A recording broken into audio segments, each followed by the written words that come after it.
बिहार के बांका जिले में आज जन सुराज यात्रा के तहत प्रशांत किशोर की एक जनसभा का आयोजन किया गया। बड़ी संख्या में लोग इस सभा में उमड़े, जहां प्रशांत किशोर ने राजनीति में बदलाव और बिहार के विकास को लेकर अपना दृष्टिकोण साझा किया। उन्होंने सरकारी व्यवस्था पर सवाल उठाए और युवाओं से नए बिहार के निर्माण में जुड़ने की अपील की। जन सुराज अब केवल एक आंदोलन नहीं, बल्कि जन क्रांति का रूप लेता दिख रहा है। किसी एक व्यक्ति के खिलाफ नहीं चला रहे, ना किसी दल के खिलाफ चला रहे, उस सोच के खिलाफ चला रहे जो ये कहता है कि बिहार बदल नहीं सकता है।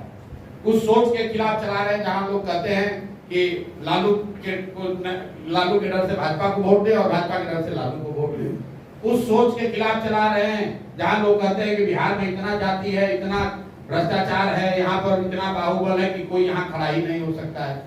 जन सुराज का एजेंडा उस सोच के खिलाफ है कि बिहार को बदला नहीं जा सकता है, क्योंकि हम लोग ऐसा सोचते हैं कि नहीं, बिहार को बदला जा सकता है और बदलने की जिम्मेवारी चाहे आप उठाएं या हम उठाएं, प्रयास आज हो या 10 वर्ष के बाद हो, करना तो किसी न किसी बिहार के व्यक्ति को ही पड़ेगा। और हम लोग ऐसा समझते हैं कि हमारी जिम्मेवारी है, इस मिट्टी का कर्ज है।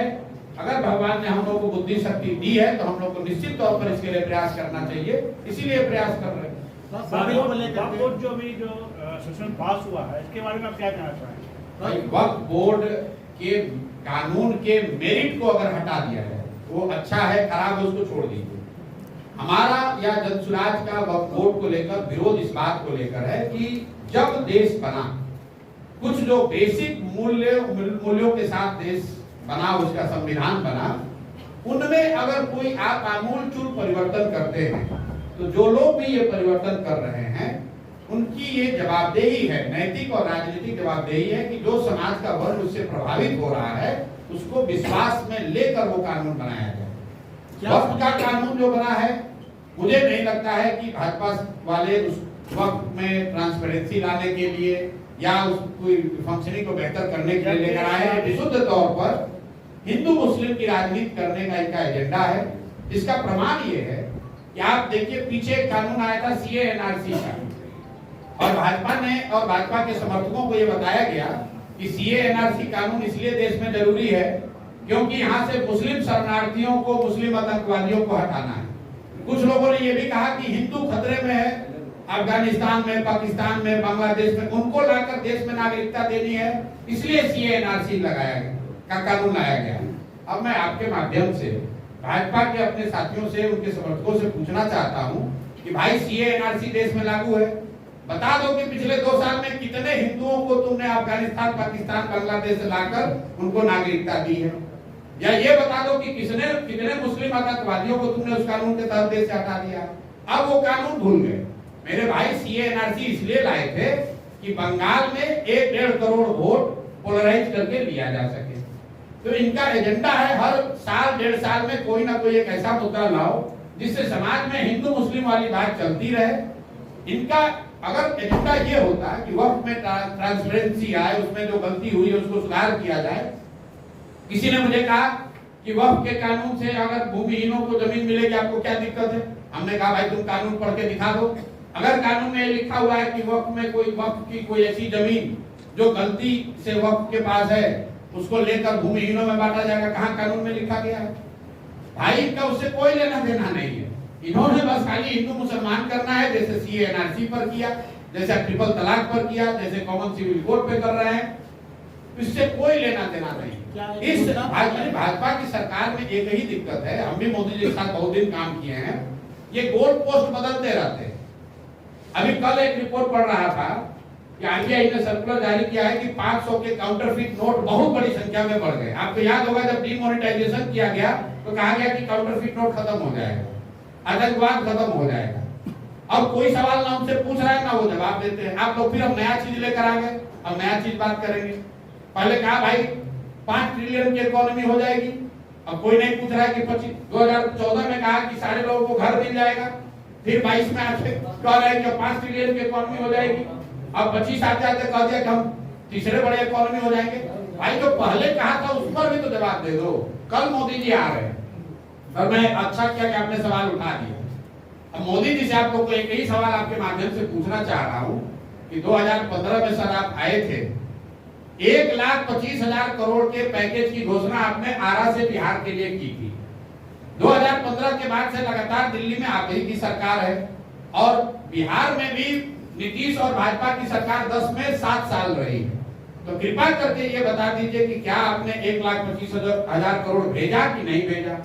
अगर भेजा तो इसका मतलब है कि आप ही की राज्य सरकारों ने उसको लूट लिया, या फिर आपने भेजा ही नहीं। तीसरी तो कोई बात हो नहीं सकती, क्योंकि हम लोग तो कहीं देख नहीं रहे। 1,25,000 करोड़ का पैकेज आपको हमको तो कहीं नहीं दिख रहा है। तो दो ही बात हो सकती है, या तो मोदी जी ने भेजा नहीं, या भेजा तो उन्हीं की राज्य सरकार ने उसको लूट लिया। तो मोदी जी को कल उसका जवाब देना चाहिए। सुनिए जरा, आप आ रहे हैं बिहार में मदद करने के लिए, देश के सबसे गरीब और पिछड़े राज्य बिहार में आप आ रहे हैं जनप्रतिनिधियों से संवाद करने के लिए। उसका खर्चा है सैकड़ों करोड़ रुपया। आप लोग देखे होंगे सरकारी आदेश जारी किया गया है, जितने पंचायती राज और जनरल एडमिनिस्ट्रेशन से जुड़े हुए लोग हैं, बजाता इनको टारगेट दिया गया 200, 400 बस करके 10 लाख लोगों को इकट्ठा करने का। ये पैसा कौन दे रहा है? ये पैसा आप और हम दे रहे हैं। मोदी जी बिहार के लिए कुछ करें ना करें, 10, 20, 25, 50 करोड़ रुपया हम लोग का लेकर सवाल जरूर कर लेंगे, और कोई सवाल पूछने वाला नहीं है। ये सरकारी खर्चे पर बिहार की गरीब जनता के पैसे से प्रचार कर रहे हो भैया। अरे भाई, भाजपा के अकाउंट में 3-4 हजार करोड़ रुपया पड़ा हुआ है। अगर सभा ही करना है तो भाजपा से बिल भरिए। बिहार की जनता से उसका पैसा काहे वसूल रहे हैं? जरा पूछिए तो। पर यहाँ भागलपुर के डीएम से सीडीपीओ से कितना बस लेकर जा रहा है मधुबनी कल? आप लोगों ने पूछा है? बजाता सरकारी आदेश जारी हुआ, सरकारी आदेश जारी हुआ है, सबको टारगेट फिक्स किया गया है कि कितने लोगों को लेकर बस लेकर पहुंचना है। कोई सवाल नहीं पूछ रहा है। चलिए, मोदी जी को तो आप नहीं पूछ सकते, प्रधानमंत्री हम मिलेंगे नहीं, कम से कम जो भाजपा के यहाँ लोकल लीडर है, जो एडमिनिस्ट्रेशन है, उससे तो पूछिए। आरटीआई तो लगाइए कि भाई कितना पैसा बिहार सरकार का खर्च हो रहा है इस पर। नीतीश कुमार जो अभी संवाद करने की स्थिति में नहीं है, उन्होंने शुरू किया महिला संवाद। उसका खर्चा टेंडर है 250 करोड़ रुपया। बताइए, जाते जाते गरीब बिहार जनता का 250 करोड़ रुपया लेकर महिला संवाद शुरू किए हैं। मतलब किसी एक कॉन्ट्रैक्टर को 250 करोड़ रुपया दे दिया गया कि गाड़ी और वीडियो चलाओ, और ऐसे व्यक्ति का चलाओ जो व्यक्ति खुद संवाद नहीं कर सकता है। उसका जब फ्लैग ऑफ किया तो उसमें एक शब्द तो बोले नहीं, क्योंकि उनकी मानसिक शारीरिक स्थिति नहीं है कि भाषण दे पाए। प्रशांत जी, एक बात बताइए, जो कश्मीर में जो घटना हुई इसको कैसे देखते हैं? बिल्कुल इसकी निंदा करते हैं, दुखद है। और पहले हम लोगों ने ऑलरेडी जनसुराज से कहा है, इस तरह की घटनाएं निंदनीय है। निहत्थे टूरिस्ट पर आकर गोली चलाना, उनकी हत्या करना, ये जघन्य अपराध है। और ये दिखाता है कि आतंकियों के और आतंक के जो जड़ें हैं वो राजनीतिक नारों के देने से नहीं खत्म होने वाला। जो बताया जा रहा था कि सब कुछ अच्छा हो गया, जरूर पीछे कुछ सालों में सुधार दिखा था, क्योंकि कश्मीर में जिस तरह का टूरिज्म बढ़ा है या कुछ इस तरह की घटना सुनने को नहीं आ रही थी, तो देश में एक भरोसा धीरे धीरे बनता जा रहा था कि लगता है कि आतंकवाद पर कुछ हद तक काबू पा लिया गया है। लेकिन कल जो घटना हुई है वो दिखा रहा है कि आतंक और आतंकवादियों की जो जड़ें हैं वो इतने कमजोर अभी नहीं है। बहुत लंबे संघर्ष की, शायद ऑल टाइम संघर्ष की जरूरत है। तो बिल्कुल इसकी हम लोग निंदा करते हैं, इसकी भर्त्सना करते हैं।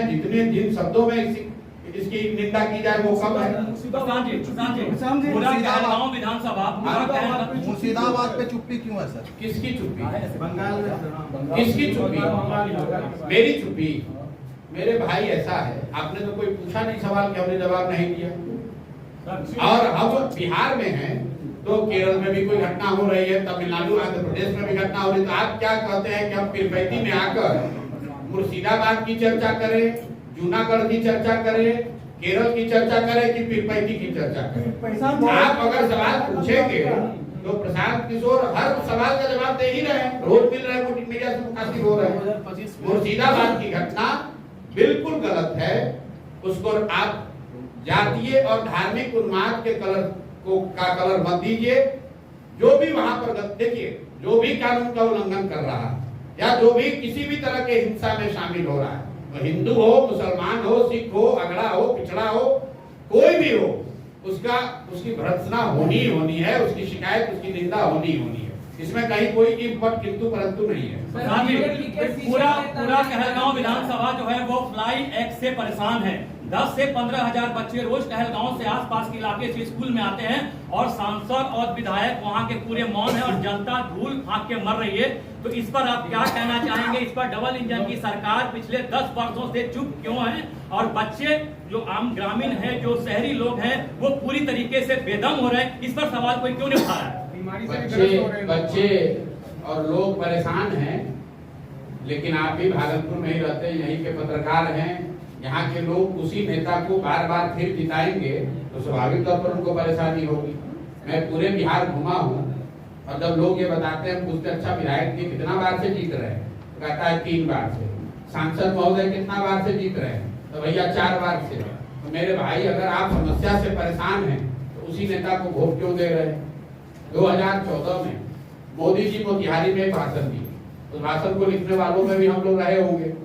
चीनी मिल के कंपाउंड से मोदी जी ने कहा कि जो ये बंद चीनी मिल है, इस चीनी मिल से बनी हुई चीनी का चाय पीऊंगा तभी बिहार में वोट मांगने आऊंगा। अब 14 के बाद मोदी जी लगातार 11 साल हो गए, कितनी बार आए वोट मांगने? चीनी मिल तो चालू नहीं हुई, उसका 1-1 इंच जमीन बिक गया। जो लोगों ने जमीन को खरीदा लूटा वो ज्यादातर लोग भाजपा के नेता है। लेकिन महत्वपूर्ण बात यह है कि मोतिहारी से भाजपा का सांसद विधायक उसके बाद से लगातार जीत रहा है। अगर आप चीनी मिल के न चलने से परेशान हैं, मोदी जी या किसी नेता ने जो गलत वादा किया उससे परेशान है, तो फिर उसको वोट काहे दे रहे हैं? और अगर वोट दीजिएगा तो वही स्थिति बनी रहेगी। जनसुराज का पूरा प्रयास यही है। हम तो मन से ये बात कहते हैं कि भाई आप 5 किलो अनाज के लिए वोट दे रहे हो तो 4 किलो अनाज मिल रहा है। आप मंदिर मस्जिद के लिए वोट दे रहे हो तो मंदिर मस्जिद बन रहा है। आप जात के लिए वोट दिए हो तो जाति जनगणना हुआ है। आप लालू जी को आवाज और सम्मान के लिए वोट दिए थे तो गरीब और पिछड़ों को लालू जी के राज में आवाज और सम्मान मिला है। आपने नीतीश को बिजली के लिए वोट दिया है तो बिजली आई है। लोकतंत्र में आप जिस चीज के लिए भी वोट देंगे वो आपको मिलेगा, कम मिले या ज्यादा मिले। लालू को दीजिए, नीतीश को दीजिए, मोदी को दीजिए कि प्रशांत किशोर को दीजिए, ये बेकार दिमाग लोग लगाते हैं कि हम किसको वोट दें। महत्व इस बात का नहीं है कि वोट किसको देते हैं, महत्व इस बात का है कि वोट किस बात के लिए देते हैं। जिस बात के लिए वोट देते हैं बिहार में भी वो चीज हो रहा है। बिहार में लोगों को अपने बच्चों के पढ़ाई रोजगार की चिंता नहीं है, उसके लिए वोट करना नहीं है। अभी देख लीजिए, अभी मुर्शिदाबाद पर सवाल हो रहा है, वोट पड़ेगा कश्मीर के नाम पर, वोट लोग देंगे गुजरात में बुलेट ट्रेन का कहानी सुन के। भैया गुजरात में बुलेट ट्रेन चलेगा और आप नरकटियागंज और फिर पैती में धूल फाकिएगा। 2025 में सब कितना मजबूत आप अपने आप को देख रहे हैं? भाई 2025 को लेकर 2-3 प्रेडिक्शन आप सुन लीजिए। हम जो पहले काम करते थे तो मेरी बातों को पत्रकार लोग बहुत गंभीरता से लेते थे। अब चूंकि हम खुद राजनीति में हैं, एक तरीके से स्टेक होल्डर है, तो आप लोग भी कहते हैं ये कैसे होगा। जब प्रशांत किशोर ने कहा कि बंगाल में भाजपा को 100 सीट नहीं आएगा तो नहीं आया। जब आंध्र में कहा कि जगन मोहन रेड्डी पूरी तरह हार जाएंगे तो उनको 11 को सीट आया। बिहार में मैं जो अभी कहूंगा आप कहेंगे आप तो चुनाव के नेता इसलिए कह रहे हैं, लेकिन जो मेरी अपनी प्रोफेशनल समझ है, नवंबर में बिहार में नया चीफ मिनिस्टर बन जाएगा। नीतीश कुमार अब बिहार में चीफ मिनिस्टर नहीं बन पाएंगे किसी भी हालत में। इसकी गारंटी आप दे रहे हैं? गारंटी क्या होता है, लिख के दे देते हैं। दूसरी बात बिहार में 60% से ज्यादा आबादी बदलाव चाहती है। वो चाहे राजद का सपोर्टर हो, किसी जाति का हो, किसी धर्म का हो, भाजपा का सपोर्टर है, नीतीश का सपोर्टर है, 60% से ज्यादा लोग आंकड़े बता रहे हैं वो बदलाव चाहते हैं। वो लालू नीतीश के इस राज से थक गए। इसका मतलब ये नहीं है कि 60% लोग जनसुराज को चाहते हैं, उस पर विवाद हो सकता है, उस पर अभी जनता को निर्णय लेना है। लेकिन 60% से ज्यादा लोग बिहार में बदलाव चाहते हैं। अब आप कहिएगा कब निर्णय लेंगे, तो डेटा और साइंस ये बताता है कि 25% वोटर, याद रखिए इस बात को, करीब 25% वोटर चुनाव के 3 दिन पहले 72 घंटे में निर्णय लेता है। तो आपके हमारे लिए जरूरी ये है जानना कि बिहार में बहुतायत संख्या में 60% से ज्यादा लोग बदलाव चाहते हैं। अब बदलाव के वाहक के तौर पर जिस पर भी उनका विश्वास बनेगा, जो भी सबसे ईमानदार और सशक्त विकल्प जनता को दिखेगा वो जीत कर आएगा। एजेंडे में सबसे मजबूत आधार क्या है जो जनता आपको चुनेगी? भाई हमारे एजेंडे में सबसे मजबूत आधार ये है कि बिहार में जाति धर्म नाली गली 5 किलो अनाज से ऊपर उठकर शिक्षा और रोजगार की राजनीति होनी चाहिए। बिहार की जो सबसे बड़ी समस्या पलायन है उसकी बात होनी चाहिए। और हम देख रहे हैं कि पहली बार राजद और जदयू जैसे दल भी पलायन की बात कर रहे हैं। तो जन सुराज की क्या ताकत है ये तो आपको अभी दिख रही है। बिहार की राजनीति में पहले कभी पलायन पर आपने चर्चा सुनी हो, कभी शिक्षा पर बात सुनी हो तो बता दीजिए। पहली बार लोग शिक्षा और पलायन की बात कर रहे हैं, रोजगार की बात कर रहे हैं। ये जन सुराज की ताकत नहीं है, ये लोकतंत्र में विकल्प होने की ताकत है। जिस दिन लोगों के पास विकल्प मिल जाएगा तो जो दल अभी पहले से बने हैं उनको भी जनता के मुद्दों पर जवाब देना पड़ेगा। क्योंकि अभी तक वो मुद्दों की बात इसलिए नहीं करते, उनको मालूम है कि काम करे चाहे नहीं, डर के मारे हम ही को वोट देगा। अब जब विकल्प एक मिल गया है तो सबको जवाब देना पड़ेगा। प्रशांत जी, एक सवाल है कि जाति और धर्म के नाम पर जो है जितनी प्रतिशत आबादी रहती है उतना उसका जो है उम्मीदवारी या फिर उसको राजनीति में जो है हिस्सेदारी मिलती है, लेकिन सबसे अधिक आबादी जो है आज युवाओं की है, 60% से अधिक है। तो राजनीति में उसे जो है उम्मीदवारी के लिए चुनाव लड़ने के लिए जगह नहीं मिलती है। तो जनसुराज इस पर जो है आगे कुछ करेगी है, क्योंकि आप भी जो युवाओं के कंधे पे जो है आगे बढ़ रहे हैं। हम किसके कंधे पर आगे बढ़ रहे हैं हमको ये नहीं पता है। चलिए कम से कम आप मान तो रहे हैं कि हम आगे बढ़ रहे हैं। जी जी। हमारे विरोधी तो ये कह रहे हैं कि हम लोग आगे बढ़िए नहीं। युवाओं के अब आप बताइए, पहले तो लोग कहा जब हम चलना शुरू किए, अरे बिहार में चलने से क्या होगा, कितना दिन चलेंगे। जब चल लिए 2-2.5 साल दल बन गया, 1 करोड़ लोगों ने मिलकर दल बना लिया। दल बनाने से क्या होगा, जब दल बनाकर आगे बढ़ के संगठन खड़ा कर लिए, संगठन खड़ा करने से क्या होगा। जब 10% वोट आ गया तो कह रहा है 10% वोट से क्या होगा। मेरे भाई, अगर हम लोग की नियत में, हम लोग के प्रयास में ईमानदारी है तो परिणाम मिलेगा ही मिलेगा। बात प्रशांत किशोर की नहीं है, बात जन सुराज की नहीं है। बिहार की जनता त्रस्त है, 30-35 साल से उसके सामने विकल्प नहीं है।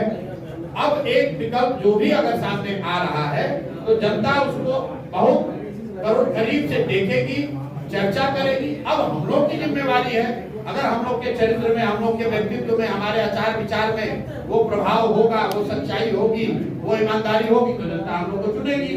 अगर हम लोग में कुछ कमी रह जाएगी जनता नहीं चुनेगी।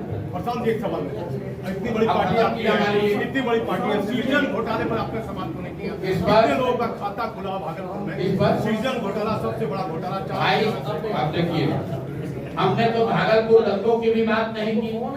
तो जब हम राजनीति में उस समय थे ही नहीं, सृजन घोटाला जब हुआ या जब उसकी चर्चा हुई, हम तो चारा घोटाला की बात नहीं करते। सृजन घोटाला हम तो वही बात करेंगे ना, हम शराब माफिया की बात करते हैं, हम बालू माफिया की बात कर रहे हैं, हम भूमि सर्वे में राजस्व विभाग के द्वारा जो घर घर से उगाही हो रही है उसकी बात कर रहे हैं, हम नीतीश कुमार के शारीरिक और मानसिक हालात की बात कर रहे हैं, हम मोदी के पैकेज और पैकेज के न देने की बात कर रहे हैं। हमारे समय काल खंड में जो विषय होगा उसी की तो बात करेंगे।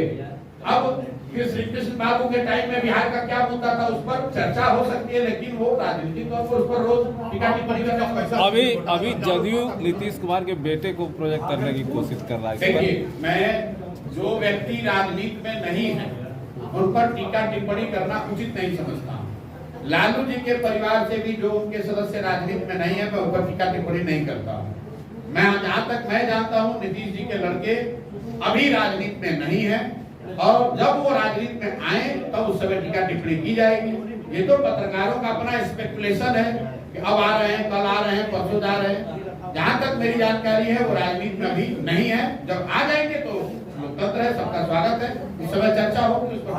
अभी एक आईजी प्रशासनिक अफसर लांडे, एक लांडे भी विकल्प के तौर पर उन्होंने भी एक अपने दल का गठन किया। नहीं जानते हैं ज्यादा उसके बारे में, शिवदीप लांडे सर नहीं जानते हैं साहब, इतने अफसर हैं, कितने लोग हम लोग जानते हैं। भागलपुर की कोई समस्या मुद्दा आप क्यों नहीं उठाते? भागलपुर से इतना बड़ा भागलपुर की किस समस्या, भागलपुर की कौन सी समस्या ऐसी है जो दूसरे जिलों की समस्या नहीं है? चुनाव में एक मिनट, आप कह रहे हैं भागलपुर की समस्या नहीं उठा रहे, क्या ध्वस्त शिक्षा व्यवस्था भागलपुर का विषय नहीं है?